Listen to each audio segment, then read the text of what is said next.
35ஆம் வசனத்துல, ஆகையால் முதிர்ந்த பலனுக்கு ஏதுவான உங்கள் தைரியத்தை விட்டுவிடாதீர்கள். எல்லாரும் எடுத்துட்டீங்களா? எபிரேயர் 10ஆம் அதிகாரம் 35ஆம் வசனம். அந்த அதிகாரத்துல நீங்க வாசிங்க. 32ஆம் வசனத்திலிருந்து 39ஆம் வசனம் வரைக்கும் வாசிங்களா. முந்தின நாட்களை நினைத்துக் கொள்ளுங்கள், நீங்கள் பிரகாசமாக்கப்பட்டிருந்த அந்த நாட்களில் முந்தின நாட்களை நினைத்துக் கொள்ளுங்கள், நீங்கள் பிரகாசமாக்கப்பட்டிருந்த அந்த நாட்களில் உபத்திரவங்களாகிய மிகுந்த போராட்டத்தை சகித்தீர்களே. நிந்தைகளாலும் உபத்திரவங்களாலும் நீங்கள் வேடிக்கையாக்கப்பட்டதுமல்லாமல் அப்படி நடத்தப்பட்டவர்களுக்கு பங்காளிகளாகவும் ஆனீர்கள். நான் கட்டப்பட்டிருக்கையில் நீங்கள் என்னை குறித்து பரிதபித்தமன்றி பரலோகத்தில் அதிக மேன்மையும் நிலையுள்ளமானதுமான சுதந்திரம் உங்களுக்கு உண்டென்று அறிந்து உங்கள் ஆஸ்திகளையும் சந்தோஷமாய் கொள்ளையிடக் கொடுத்தீர்கள். ஆகையால் நீங்கள் மிகுந்த பலனுக்கு ஏதுவான உங்கள் தைரியத்தை விட்டுவிடாதிருங்கள். நீங்கள் தேவனுடைய சித்தத்தின்படி செய்து வாக்குத்தத்தம் பண்ணப்பட்டதை பெறும்படிக்கு பொறுமை உங்களுக்கு வேண்டியதாய் இருக்கிறது. வருகிறவர் இன்னும் கொஞ்ச காலத்தில் வருவார், தாமதம் பண்ணார். விசுவாசத்தினாலே நீதிமான் பிழைப்பான். பின்வாங்கி போவானானால் அவன் மேல் என் ஆத்துமா பிரியமாய் இராது என்கிறார். நாமோ கெட்டு போக பின்வாங்குகிறவர்களாய் இராமல் ஆத்துமா ஈடேற விசுவாசிக்கிறவர்களாய் இருக்கிறோம். கர்த்தருடைய நாமம் மகிமைப்படுவதா. இந்த வேத பகுதியிலே நம்ம பார்க்கிறது என்னன்னு சொன்னா, சொல்லப்படுகிறது முந்தின நாட்களை நினைத்துக் கொள்ளுங்கள். அதாவது முந்தின நாட்கள்ல உபத்திரவப்பட்டீங்க, பாடுகளை சகித்தீர்கள், நிந்தைகள் உபத்திரவங்கள், நீங்கள் வேடிக்கையாக்கப்பட்டதும் அல்லாமல், அதாவது நம்முடைய வாழ்க்கையில பலவிதமான போராட்டங்கள், பிரச்சனைகள், பொருள் இழப்புகள், இப்படி காரியங்கள் நடந்திருக்கிறது. ஆனால் ஆகையால் மிகுந்த பலனுக்கு ஏதுவான உங்கள் தைரியத்தை விட்டுவிடாதீர்கள். உங்களுக்கு ஆண்டவர் பலனை கொடுக்கக்கூடிய காலம் வருகிறது. அதனால இவ்வளவு காலம் நீங்க கர்த்தருக்கான்று வாழ்ந்திருக்கீங்க, சகித்திருக்கீங்க, நிறைய பாடுகளை பட்டிருக்கீங்க. ஆண்டவராகிய இயேசு சீக்கிரமாய் வரப்போகிறார். அவர் வந்து உங்களுக்கு மிகுந்த பலனை தருவார் என்று இந்த வேத பகுதியானது நமக்கு சொல்லுது. இந்த வாக்கு தத்தத்துல ஒரு முக்கியமான வார்த்தை என்னன்னு சொன்னா, ஆகையால் மிகுந்த பலனுக்கு ஏதுவான உங்கள் தைரியத்தை விட்டுவிடாதீர்கள். இங்க தமிழ் வேதாகமத்துல மிகுந்த பலனுக்கு ஏதுவான என்று எழுதப்பட்டிருக்கிறது. ஆனா ஆங்கில வேதத்துல இப்படி சொல்லுகிறது, you are confident which has great reward. உங்களுக்கு பெரிய ஒரு ரிவார்டு இருக்கிறது, ஒரு பெரிய வெகுமானம் இருக்கிறது, ஒரு பெரிய பரிசு இருக்கிறது. அதனால உங்கள் தைரியத்தை விட்டுறாதீங்க. நம்ம என்ன, இப்ப அநேகர் பாத்தீங்கன்னா, நீங்க ஆண்டவராக இயேசுவை அறிந்தவர்கள் பல நாட்களாக இயேசுவுக்காய் வாழ்ந்துட்டு அவர் வருகையின் பொழுது அவர் அந்த பிரதிபலனை கொடுக்கிற நேரத்தில் நம்ம இல்லைன்னு சொன்னா எப்படி இருக்கும்? ஆண்டவர் சொல்லுகிறார், எனக்காக இவ்வளவு கஷ்டப்பட்டு அவமானப்பட்டு நிந்திக்கப்பட்டு தூஷிக்கப்பட்டு நிறைய காரியங்களை எனக்காக சகித்து வாழ்ந்து கொண்டிருக்கிற நீங்கள், நான் வரும் வரைக்கும் கொஞ்சம் நிலைச்சிருங்க, தைரியமா இருங்க. நான் வந்து உங்களுக்கு என்ன பண்ணுவேன், உங்களுக்கு என்று வைத்திருக்கிற அந்த வெகுமானத்தை, வெகுமதியை நான் உங்களுக்கு தருவேன் என்று ஆண்டவருடைய வார்த்தை சொல்கிறது. அல்லேலூயா, அல்லேலூயா. சரி, தைரியம் அப்படின்னா என்ன? தைரியம் என்றால் என்ன? எதுக்கும் பயப்படாம இருக்கிறது தைரியம். வேற சொல்லுங்க. துணிச்சல். துணிச்சல், ஒரு காரியத்தை துணிச்சலோடு செயல்படுறது. அடுத்தது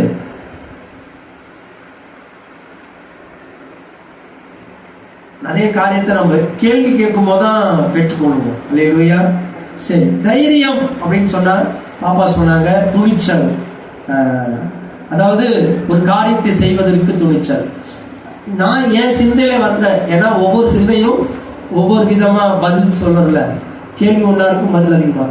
அதாவது ஒரு செயலை நாம் செய்ய துவங்குவதற்கு முன்பு மனதில் ஏற்படும் மன வலிமை, உள்ளத்தில் ஏற்படும் ஒரு எழுச்சி, நான் செஞ்சு முடிச்சிருவேன்,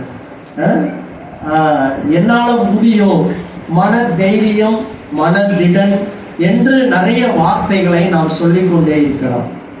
ஒரு மனிதனுக்கு இது ஆண்டவரே மனிதனுக்குள்ள அந்த சிந்தையை வைத்திருக்கிறார். அதாவது ஒரு மனிதனுடைய சிந்தை தான் அவனை வழி நடத்தக்கூடிய ஆற்றலா இருக்கிறது. நம்ம எதை சிந்திக்கிறோமோ அதுதான் பேசுகிறோம். நான் சர்ச்சைக்கு போவேன் அப்படின்னு எண்ணம் இருந்துச்சுன்னா போவேன். சர்ச்சைக்கெல்லாம் நீ போவேன்னா மழை வர மாதிரி இருக்கு, வப்பு மந்தாரமா இருக்கு, அடுத்த வாரம் போய்க்கலான்னு மனசு சொன்னிச்சுன்னா என்ன பண்ணுவோம்? அது அப்படியே சாப்பாடும்.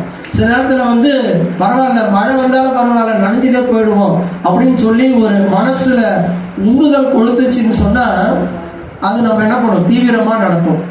போன வாரம் பார்த்தா மழை, சரி நான் பழனிசாமிட்டு ஃபோன் பண்ணி சரி நீங்க நடத்திடுங்க அப்படின்னு சொல்லலான்னு சொல்லி நினைச்சேன். ஆனா ஒரு மனசுல உந்துதல், சரி மழை இங்கதான் பெய்யுது, ஒருவேளை அங்க பெய்யாம இருக்கும் அப்படின்னு சொல்லி நாங்க கிளம்பி வந்துட்டோம்.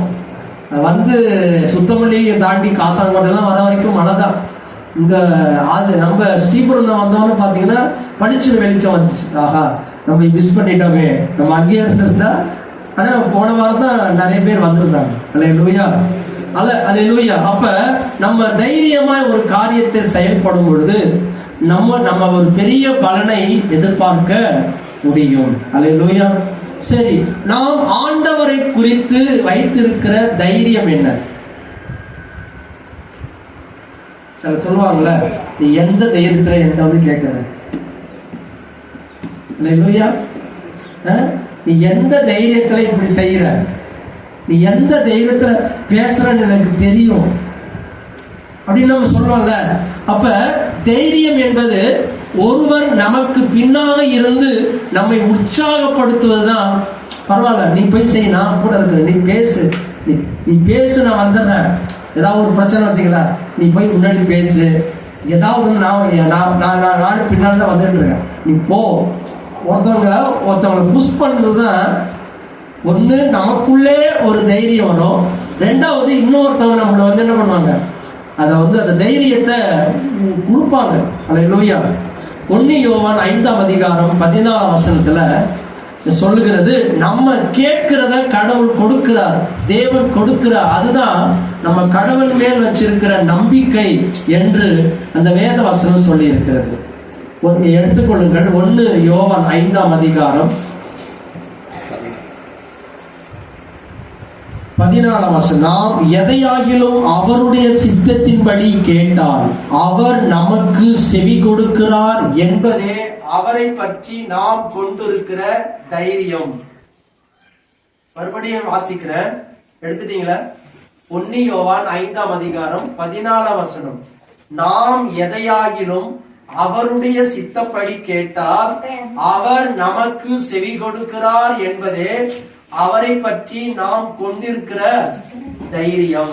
அல்லேலூயா.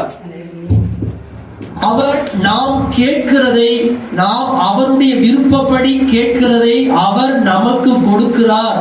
அதனாலதான் நம்ம ஆண்டவர்கிட்ட கேட்கிறோம். இதுதான் நம்ம ஆண்டவரிடத்துல வைத்திருக்கிற தைரியம். கர்த்தருடைய நாமம் மகிமைப்படுவதாக.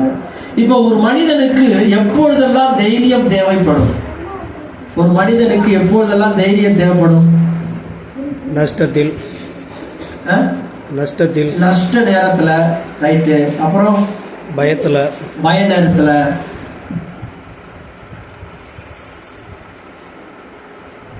சரி. 2 காரியமும் சரியான நான் எடுத்து வச்சிருக்கிற பாயிண்ட் தான். அல்லேலூயா.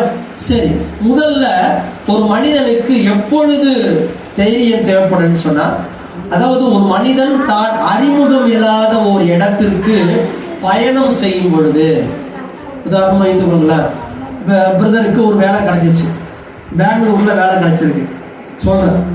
அப்ப பெங்களூர் போய் கேள்விப்பட்டிருக்காங்க, அங்க போய் தங்குறதெல்லாம், அங்க பார்த்ததெல்லாம், அங்க மனுஷனுடைய சூழ்நிலை எப்படி இருக்குது அதெல்லாம் தெரியாது. அப்படின்னு அவங்க போறப்ப என்ன பண்ணுவாங்கன்னா ஒரு பயம் இருக்கும். சிஸ்டர் சொல்லுவாங்க, எல்லாம் பயப்படாதீங்க, போய் நீங்க அங்க போய் அட்டன் பண்ணுங்க.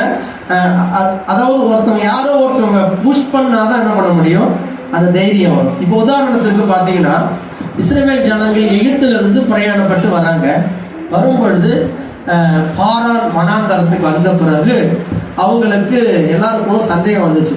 மோசே உண்மையாகவே நம்ம நல்ல ஒரு தேசத்துக்கு கொண்டு போறாரா, நம்ம போற தேசம் அது நல்ல தேசம் தானா என்ற ஒரு சந்தேகம் வந்ததுனால இப்ப என்ன பண்றாரு, மோசே என்ன பண்றாருன்னா ஒவ்வொரு கோத்திரத்திலிருந்து ஒவ்வொரு கோத்திர தலைவரை தேர்ந்தெடுக்கிறார். இப்ப 12 கோத்திரத்திலிருந்து 12 தலைவர்களை தேர்ந்தெடுக்கிறார். அந்த கோத்திரத்தின் சார்பாக அவங்க போய் என்ன பண்ண போறாங்கன்னா அந்த தேசத்தை போய் பார்த்துட்டு வர போறாங்க.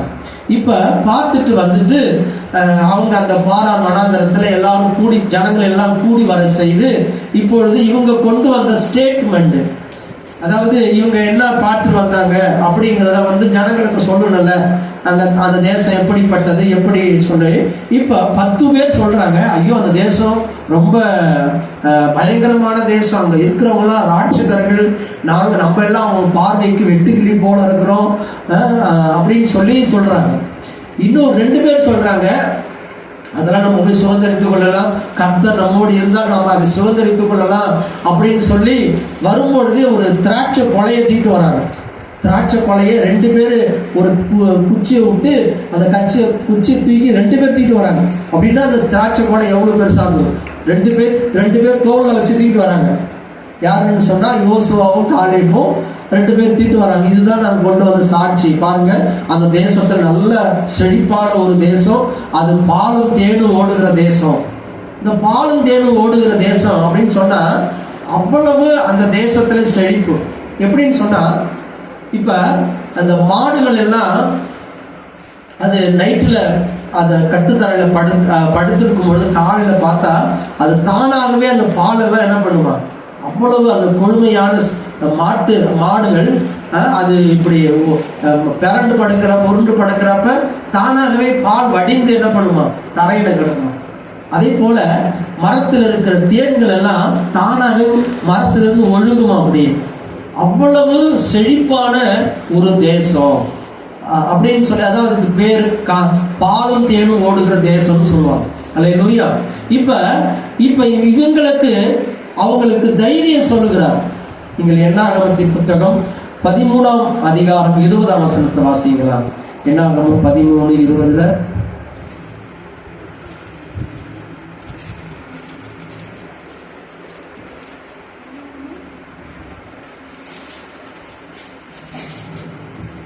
நிலம் எப்படிப்பட்டது, நிலம் எப்படிப்பட்டது, அது வளப்பமானதோ இளப்பமானதோ என்றும் அதில் விருட்சங்கள் உண்டோ இல்லை என்று பாருங்கள். தைரியம் கொண்டிருந்து தேசத்தின் கனிகளிலே சிலவற்றை கொண்டு வாருங்கள் என்றான். அக்காலம் திராட்சை செடி முதற்பழம் பழுக்கிற காலமாய் இருந்தது. அதாவது அக்காலம் இவங்க போய் பார்த்த நேரம்னு சொன்னா முதல் தரமான அதாவது திராட்சை பழங்கள் பழுக்கிற காலமா இருந்துச்சு. இப்ப அவங்க என்ன பண்றாங்கன்னா நாம போய் அந்த தேசத்தை சுதந்திரிப்போம். அப்ப ஒரு பட்டணத்திற்கு, ஒரு புதிய இடத்திற்கு நமக்கு போகும் பொழுது நமக்கு தைரியம் சொல்றவங்க இப்ப 2 பேர் சொல்றாங்க, தைரியமா அந்த ஊருக்கு போகலாம். அல்லேலூயா. அதாவது அதை போயிட்டு பார்த்துட்டு வந்தவங்க. இப்போ உதாரணத்துக்கு இந்த மீஷோவில் சில பொருட்கள்லாம் வாங்குவாங்க. அவங்க ஒரு இது கொடுத்துருப்பாங்க, இது நீங்கள் என்ன பண்ணலாம், இது ஒர்த்து, இது நீங்கள் வாங்கலாம் அப்படின்னு சொல்லி வாங்குறவங்களுக்கு என்ன பண்ணுவாங்க, இவங்க இந்த கமெண்ட்டை பார்ப்பாங்க. வாங்குறவங்க என்ன பண்ணுவாங்கன்னா கமெண்ட்டை பார்ப்பாங்க, எத்தனை பேர் இதுக்கு கமெண்ட் பண்ணியிருக்காங்க, வாங்கினவங்க என்ன சொல்றாங்க அப்படின்னு சொல்லி பார்ப்பாங்களே. அதை மாதிரி தான் இப்போ இந்த 3 பேர் என்ன பண்றாங்க, இந்த 2 பேர் என்ன பண்றாங்க, அது நீங்க தைரியமா அந்த ஊருக்கு நம்ம போகலாம், அது நல்ல ஒரு தேசம் அப்படின்னு சொல்லி சொல்றார்கள். அல்லேலூயா. 2வதாக ஒரு புதிய பொறுப்பு நம்ம பதவி ஏற்கும் பொழுது ஒருத்தருக்கு தைரியம் தேவைப்படும். திடீர்னு ஒருத்தவங்க ஒரு வேலையில ஜாயின் பண்றப்ப அவங்க எப்படி இருப்பாங்க, இவங்க மேனேஜர் எப்படி இருப்பாரோ அப்படின்னு சொல்லி ஒரு பயம் இருக்குல்ல. இப்ப யோசுவாவுக்கு மோசே மரித்த பிறகு யோசுவாவை தான் அடுத்த தலைவராக கடவுள் நியமிக்கிறார். இப்பொழுது யோசுவாவுக்கு கொஞ்சம் பயம் இருக்கு. ஏன்னு சொன்னா, ஏன்னா இவர் மோசையோடு கூட இருந்து பாக்குறாருல, அப்பா இந்த ஜனங்களோடு மோசே படுகிற பாடு அப்படின்னு சொல்லி மோசையினுடைய கஷ்ட நஷ்டங்கள் எல்லாம் ஜனங்களோட பேசுகிறது, ஜனங்களுக்கு அவங்களுக்கு வருகிற வாக்குவாதம் பிரச்சனை எல்லாமே யோசுவாவுக்கு தெரியும். இப்போ மோசே மரித்த பிறகு யோசுவாவை கர்த்தர் சொல்லுகிறார், நீதான் அடுத்த தலைவன் அப்படின்னு சொல்லி அவரை நிர்ணயம் பண்ணுகிறார். அப்பொழுது யோசுவாவை பார்த்து கர்த்தரை தைரியப்படுத்துகிறார். யோசுவாவின் புத்தகம் 1ஆம் அதிகாரம் 6ஆம் வசனம் 7ஆம் வசனத்திலிருந்து வாசிக்கலாம். அந்த வசனம் வாசிங்களா? யோசுவாவின் புத்தகம் 1ஆம் அதிகாரம் 6ஆம் வசனத்துல,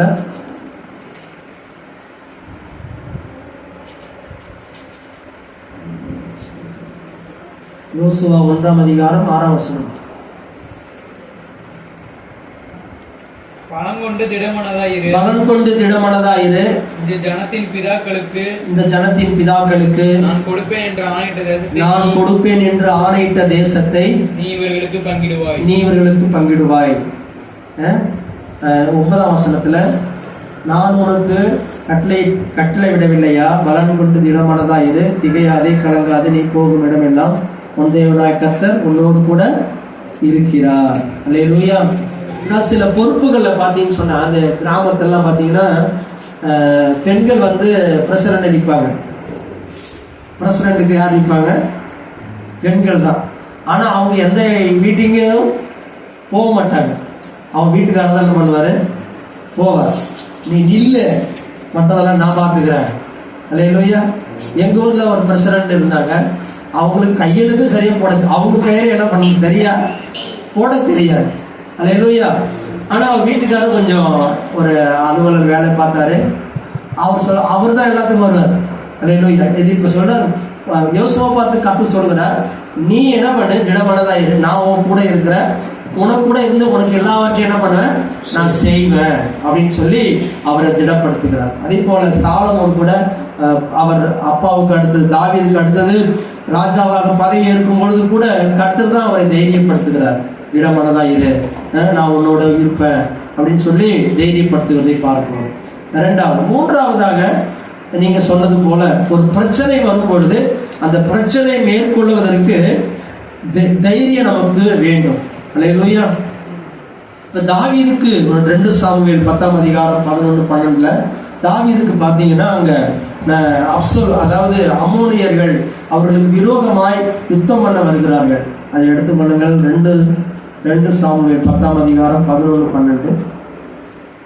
சீரியர் கை மிஞ்சுகிறதா இருந்தால் நீ எனக்கு உதவி செய்ய வேண்டும். அம்மோன் புத்திரர் கை மிஞ்சுகிறதா இருந்தால் நான் உனக்கு உதவி செய்ய வருவேன். தைரியமாயிரு, நம்முடைய ஜனத்திற்காகவும் நம்முடைய தேவனுடைய பட்டணங்களுக்காகவும் சௌரியத்தை காட்டுவோம். கர்த்தர் தமது பார்வைக்கு நலமானதை செய்வாராக என்றான். தாவீதை ஒரு மனிதன் தைரியப்படுத்துறார். அவருக்கு தாவீதுக்கு அம்மோனியரும் சீரியரும் விரோதமாக யுத்தம் பண்ண வந்தார்கள். அப்பொழுது ஒருத்தர் சொல்றார், நம்ம சேர்ந்து என்ன பண்ணுவோம், யுத்தம் பண்ணுவோம் அப்படின்னு சொல்லி அவர்களை தைரியப்படுத்துவதை பார்க்கிறோம். அருமையானவர்கள், நம்ம பிரச்சனை நேரத்துல நமக்கு தைரியம் சொல்றவங்க ஒருத்தவங்க வேணும். ஆனால் அப்படி யாரும் இல்லைன்னா கர்த்தருடைய வார்த்தை தான் நமக்கு தைரியம். அல்லேலூயா.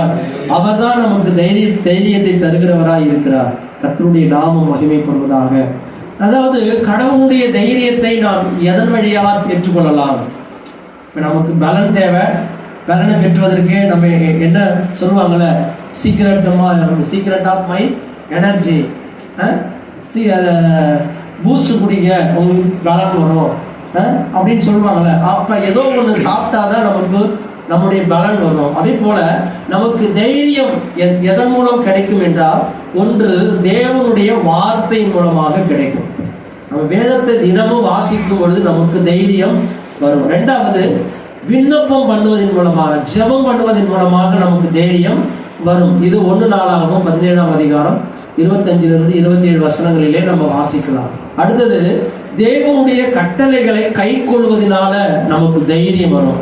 1 நாளாகவும் 22-13 வாசிக்கிறோம். மூன்றாவதாக விசுவாசத்தினால் நமக்கு தைரியம் வரும். எபேசியர் 3ஆம் அதிகாரம் 12ஆம் வசனம், 1 தீமோத்தேயு 3ஆம் அதிகாரம் 13ஆம் வசனம். நீங்கள் எபேசியர் 3ஆம் அதிகாரம் 12ஆம் வசனத்தை வாசிங்களா? எபேசியர் 3ஆம் அதிகாரம் 12ஆம் வசனம்.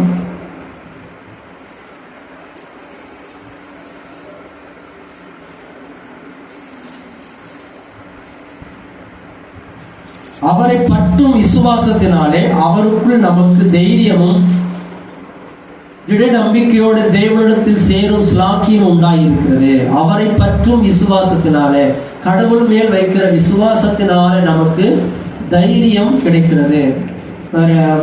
நான்காவதாக தேவனுடைய பிள்ளைகள், நாம் தேவனுடைய பிள்ளைகளாய் இருக்கிறோம் என்ற அந்த நினைவு நமக்கு ஒரு தைரியத்தை கொடுக்கிறது. பிலிப்பியர் 1ஆம் அதிகாரம் 14ஆம் வசனம், 1ஆம் அதிகாரம் 20ஆம் வசனத்துல பவுல் சொல்லுகிறார், நம்ம கிறிஸ்துவுக்குள் இருக்கிறதுனால நமக்கு அந்த பலன் கிடைக்கிறது என்று சொல்லப்படுகிறது.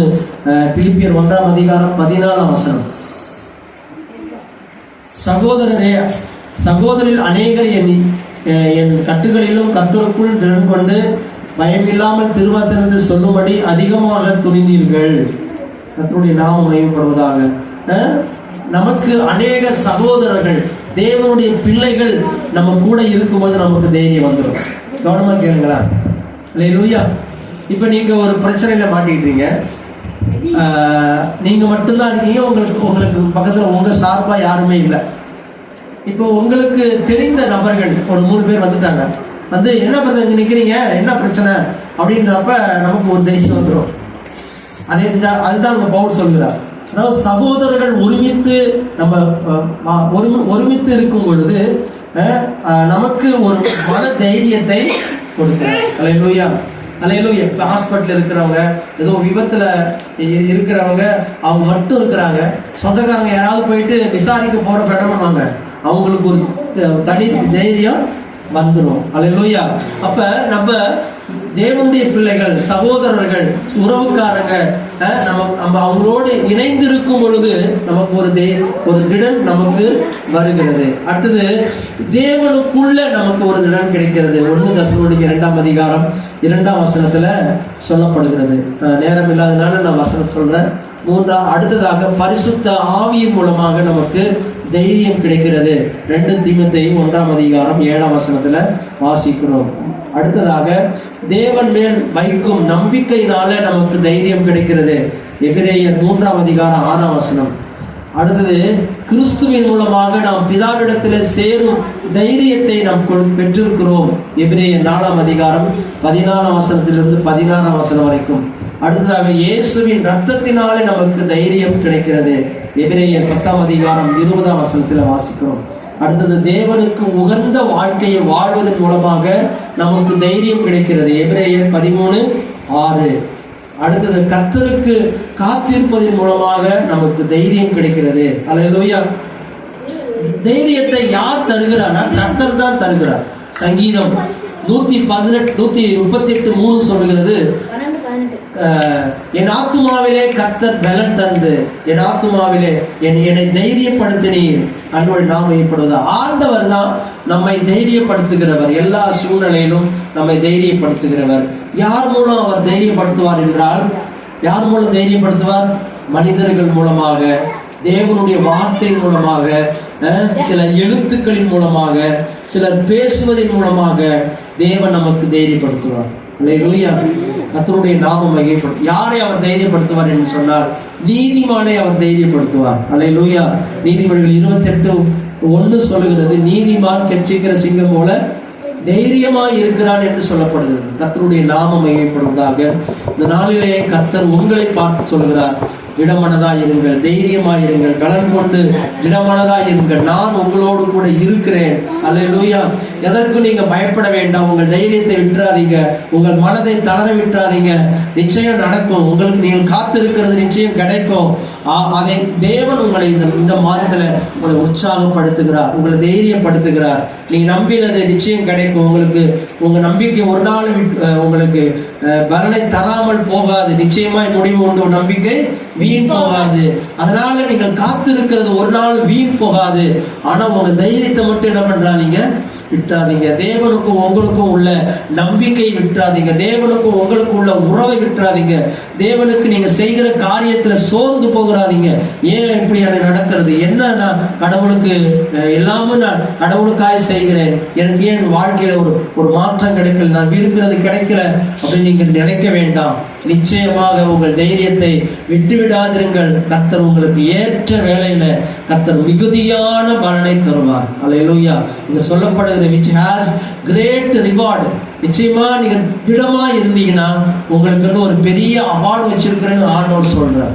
அல்லேலூயா, அல்லேலூயா, அல்லேலூயா. அதனால உங்கள் தைரியத்தை விட்டு விடாதிருங்கள்.